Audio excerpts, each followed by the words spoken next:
Alain, propos d'un Normand. Surveiller, non punir. Monsieur Placide était très agité. « Voyez, me dit-il, j'ai trouvé de jolies étrennes hier dans mon journal. On tue.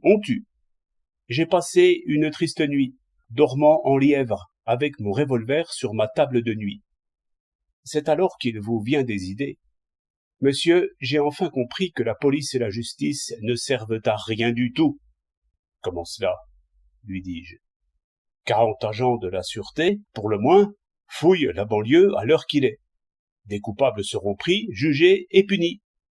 Que voulez-vous de mieux ? » « Ce que je veux, dit monsieur Placide, je veux qu'on ne tue pas les citoyens. Cette police est ridicule. Ils sont 40, dites-vous, à chercher les assassins. 40 déguisés. L'un cocher, l'autre marchand de 4 saisons, l'autre joueur de bonneteau. Et que me font ces moyens de roman ? Un agent en uniforme qui aurait fait les 100 pas dans la rue, à l'heure du crime, aurait rendu plus de service et sans s'en douter. Oui, monsieur, il y a une erreur fondamentale, qui consiste à vouloir punir les criminels. Il est pourtant évident que cela ne peut servir à rien du tout. Si un criminel s'imaginait qu'il a la plus petite chance d'être pris, il se tiendrait tranquille. Or, c'est cette petite chance-là qu'il faut faire naître. On le peut, d'abord en supprimant cette police déguisée, que je soupçonne fort de cultiver tous ces crimes dont elle vit. On le peut, en utilisant ces citoyens armés qui s'ennuient dans les casernes. Oui, monsieur, reprit monsieur Placide en s'animant. J'ai conçu un plan admirable. Le territoire sera divisé en régions. Chaque région sera surveillée par un capitaine que je rendrai responsable des crimes. Responsable, j'entends par là que son avancement dépendra de l'art avec lequel il distribuera les patrouilles.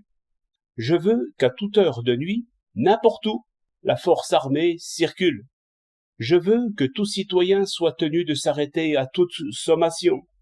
Je veux qu'on fasse feu sur tous ceux qui s'enfuiront. Voilà la vraie guillotine.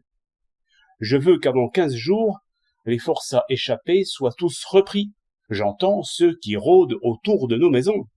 Je veux que les auberges suspectes où ils se réunissent soient fermées. C'est un jeu d'enfant, si on le voulait bien. Mais voyez-vous, la police est encore une bureaucratie qui ne songe qu'à elle-même, qui tient beaucoup à ses indicateurs, à ses agents camouflés, à ses petites ruses, à son gros budget. Elle entretient l'état de guerre, afin de se rendre nécessaire. Elle se fait une bonne réclame, avec des enquêtes, des arrestations, des procès, toute une sinistre mise en scène pour laquelle nous fournissons des cadavres. Je propose, comme réforme urgente, la suppression de la peine de mort pour les victimes. 5 janvier 1909.